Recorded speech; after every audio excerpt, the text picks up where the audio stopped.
Morning, we continue our On the Road series in Providence, where preparations are underway for the week's Rock and Roll Half Marathon.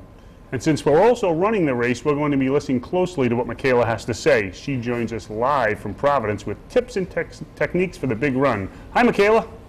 Good morning, Mike and Louie. That's right. We're here at the Convention Center, less than 48 hours away from the Rock and Roll Half Marathon happening this Sunday. So joining me now is John Bingham. They call you the Penguin. I got to know what that nickname's all about. Well, it's a kind of an embarrassing story to tell. I didn't start running until I was in my mid-40s. I weighed a lot more than I weigh right now. I smoked for 25 years, big-time drinker, and I started to run. I'd been running for about 6 months, and I looked in a window thinking I would see a runner like we're going to see at the front of the pack on Sunday, and I saw this short, fat man trying to waddle down the street. Looked like a penguin, so the name just sort of stuck, and now it's become kind of a nickname for the back of the Packers. And like you mentioned, you lived a completely different lifestyle for a good part of your life. You started running. Now you actually help runners with some helpful tips. So what do you tell them? Well, I think I tell them mostly to have fun. I started with the Rock and Roll. It wasn't even a series back in 1998 where we created these races, really events for people to come in and celebrate the healthy, active lifestyle. Now it's in 29 or 30 cities. We brought this circus here to Providence because we want, look, this is the epicenter of fast racing here in New England. Yeah. So we know that there's going to be some hammerheads up front, some folks really trying to get through the course as fast as they can. My message is to the rest of them, the tip is, enjoy yourself. Let yourself have a good time. Most of us have plenty of stress. There's no need to get out there and rush through it so fast that you miss the opportunity to have fun.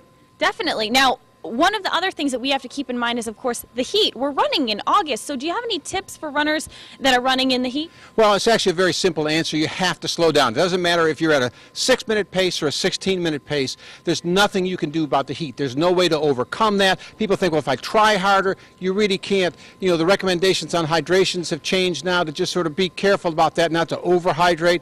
Slow down. If you feel yourself getting fatigued, you feel yourself getting hot, slow down. It's as simple as that. Very simple, like you mentioned. Now, what are some other things that people should keep in mind? We're just 48 hours away now, so is there anything, you know, it's kind of crunch time in a lot of people's minds? Well, there's two things. If you're going to do the event on Sunday, there's nothing good that can happen between now and Sunday in terms of your training. So the idea is to relax, take it easy, make sure you're not overeating, don't change your diet. Sometimes people decide 2 days before the race to eat nothing but spinach and broccoli because they want to get healthy. Not the thing to do. Just relax, kind of nibble a little bit, get ready for Sunday morning. If you're not planning on running the race this year, come on out and see it. You're going to be shocked at this second running boom. It's not like all these skinny fast people like it used to be. You're going to see your friends and your neighbors, people of all shapes, sizes, and ages. So if you can't come out and be a part of it on the course, come out and be a part of the support crew. Definitely come by and check it out, and like you said, enjoy it, get your money's worth, I think. Absolutely, you mentioned. That's right. Worth. You paid all this money, you might as well enjoy the bands, enjoy the race route. We're going to have so much more coming up throughout the show. For now, back over to you.